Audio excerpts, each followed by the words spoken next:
Hello there, General Kenobi! Hello everyone! I have been a little bit sick over the past couple of days, which means I fell behind on a lot of Epigeeks work, whether it is campaign writing, preparing the episodes for weekly uploads. Regardless, I thought it would be a great time to delve back into your questions and have ourselves another Chronicles Chat. We're starting off with a question from our Discord group, and this comes from one of our new geek Patreons, Steve the Tank. Hi Steve! Thank you very much for your question. The question is, which monster are you prioritizing or wish to prioritize during the campaign? So, first and foremost, it's a good question because I talk to a lot of dungeon masters and sometimes it feels like the monsters are the kind of the highlight of the story, and that is something I didn't want to do with this campaign. So when I write the campaign narrative, it almost always it revolves around the villain, the player choices, and individual character plot lines. But there are some monsters that I would like to still display, and one example of that is the Bullade, the land shark that appeared, I believe, in episode 7. Or at least briefly did. I had prepared the combat encounter, but the players kind of managed to kind of escape it. But that's just as satisfying because I got to showcase this very unique monster, which is very typical and, you know, I like very D&D-esque, right? I do have another couple of monsters I would like to display. Of course, there are dragons, mind flayers, there's also aberrations like aboleths, and even a couple of homebrew monsters that may or may not have escaped their owner's control somewhere in Uqabai. But it's not like I'm actively prioritizing on showing them, so it's not like I have a checklist and I'm going down through it to make sure that the players kind of tick off all the different types of monsters that they have defeated or kind of circumvented. They'll appear if and when the time is right. Who knows? The more we play, the more options become available, so, you know, both the players and to the DM. Question 2 is, now that Athamar Gravenor has been revealed as a vampire, how common are vampires in Uqabai and where do they actually come from? Now that is a very interesting question because it doesn't really have a complex or a simple answer. It's a little bit of both. So first and foremost, vampires in Uqabai do transmit vampirism by the traditional D&D way, which is draining the blood from your victim entirely and then they will become vampires themselves.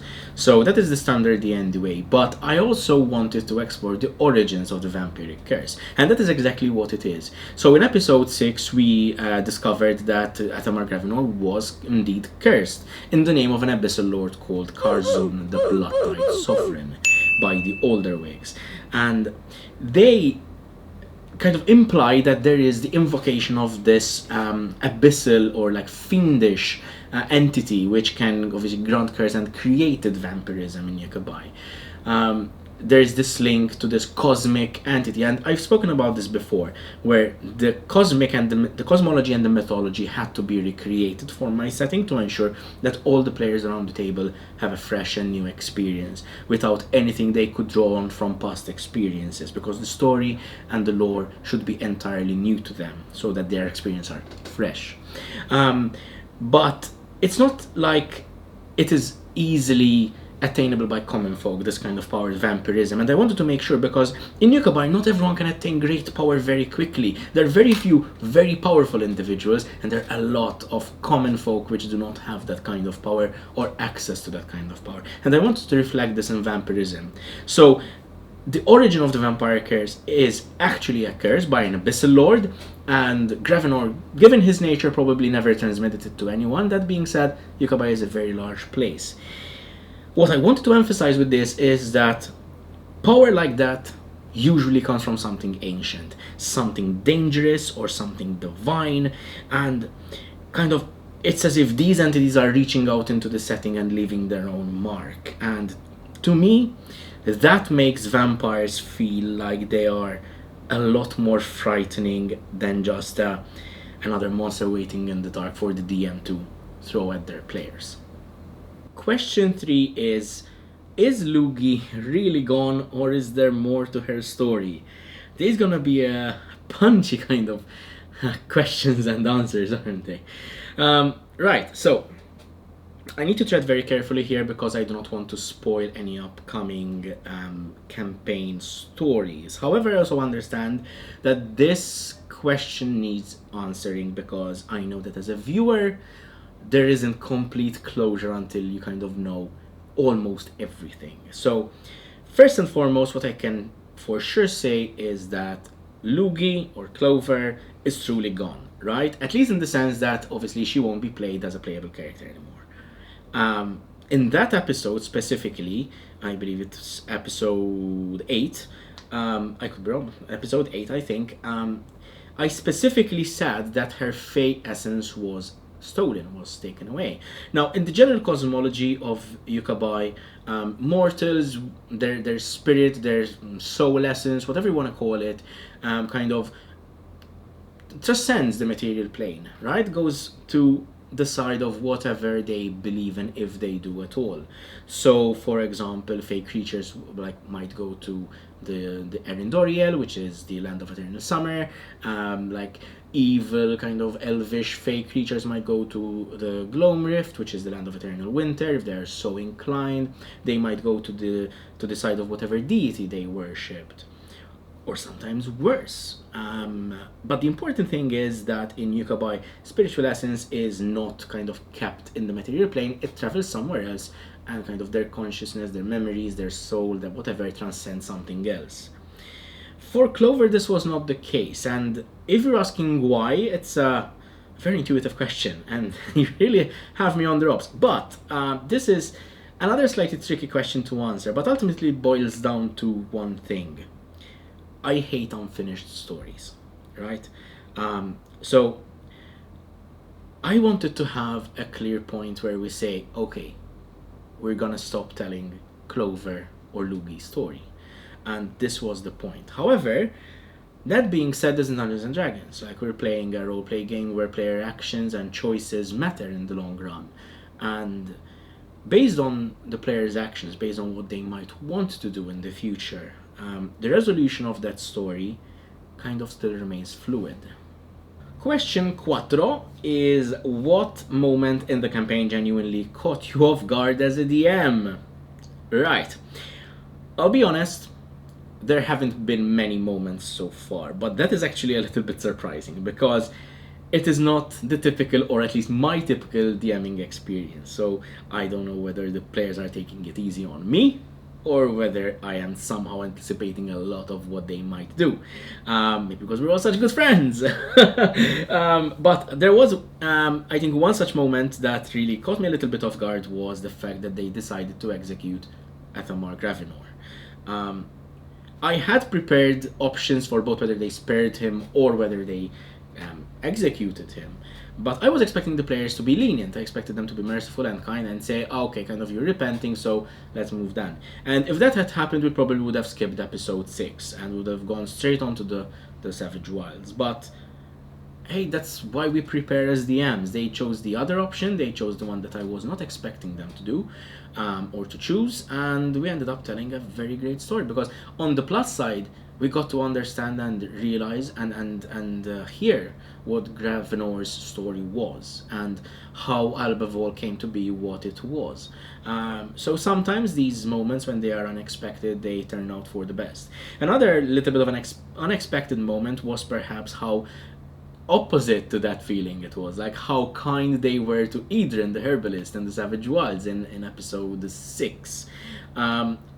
He was a bit of a throwaway character, meant to be like, okay, go and find the apothecary, his wife Talitha, but they ended up insisting on having him accompany them and making sure that he's kept safe and that he heals up. Ended up like being in one of those situations. It's not like, you know, Boblin the Goblin, but it's a very similar situation to, you know, you create a bit of a half semi-throwaway character and ends up being an integral part and kind of story pusher. You know, pushing the players onwards, having a point of reference in a society or in a town, and that just ended up being one of those moments where I was a little bit caught off guard. But hey, that's D&D for you. Question 5 is the one I've been dreading, but it needs to be answered, because question 5 is, with 2 players leaving the table, what does that mean for the future of the campaign? Now, first and foremost, I have to set the record straight, because I've actually had to straighten out a few things with some people outside the campaign and the project. There was no falling out between us and Tanya and Michelle. Quite the opposite, actually. We were very good friends, and we wish them all the best in their project. We still frequent the same social circles. We still hope to meet each other's in LARPs, in conventions, in events, and I am so incredibly grateful for their participation, because without them, the Ringland Chronicles would not have begun. They have showed us so much support, whether it was in the campaign, in the podcast, in conventions, in application for fundings. We still failed, but it's not their fault. It's the way it is. But they have contributed so much to the Epigeeks, and I can never be grateful enough for that. They are credited for the very beginning of the campaign that I hold so dear, that so many people watch and enjoy, and that the players around the table players around the table play and enjoy. So what I want to say is, obviously without divulging any personal information, because there are details of personal nature, real life just happens, and that is exactly what happened here. It happened for one before the other, and it was not something that we could foresee, but that's the nature of life. Sometimes you can kind of predict what's going to happen, you kind of know what's coming, sometimes it just blindsides you, and you have to roll with the punches at the end of the day, and that is what it is. Honestly, they have other personal projects that we support, and we'll keep on supporting them, because, as I said, we're all very good friends. But yeah, with regards to what happens to the campaign, nothing really changes that much, in terms of the campaign is still gonna keep going. The campaign is still gonna be played, it's still gonna be told, the chairs will still be filled, and I'll be honest, there were some narrative adjustments that needed to be done, of course, but that's just being at the end. Sometimes you have to do these adjustments mid-episode, mid-session, so I was actually quite lucky enough that we had the time to discuss this, kind of find a good exit strategy, and talk about this properly and make sure that we still do not affect the quality of the campaign, and I am incredibly grateful for that. But we are working with new people, we are working with new schedules, with new preferences, new real life commitments, and ultimately you have to understand this is a passion project. We don't really make a profit from this, and none of us work full-time or part-time, or just a bunch of geeks with loans, bills. We have work, we have our own families and responsibilities outside the game and outside the project. So our priority will always be real life commitments, and that is commendable, and that is totally okay. That is how it should be, because we want to make this sustainable, we want to make this a hit, we want to make this one of the best stories ever told. But we can't do that if we don't have light, we don't have electricity, if we don't have the resources to fund this. And real life does just that. So as I said, regardless, the Ringland Chronicles is still gonna premiere every Wednesday at 6 p.m. CET, so unless otherwise advised on Discord. So hey, Discord plug, that's where we'll announce it, probably also on other social media, but Discord is pretty cool, you should join. There's a link in the description. We have one final question, question 6. We've been hearing a lot about Panagardia lately, so what exactly is it and why does it matter? Panagardia is my favorite city in the setting. The players don't know where it is. The current NPCs don't know where it is. But if you want to know where it is, I'll just say you're gonna have to keep watching the campaign. We'll catch you next time. Thank you so much for joining me for this Chronicles chat. Links always in the description down below. So please go, like, subscribe, usual stuff, and share this with your friends. As Pepe would say, share this with your nana.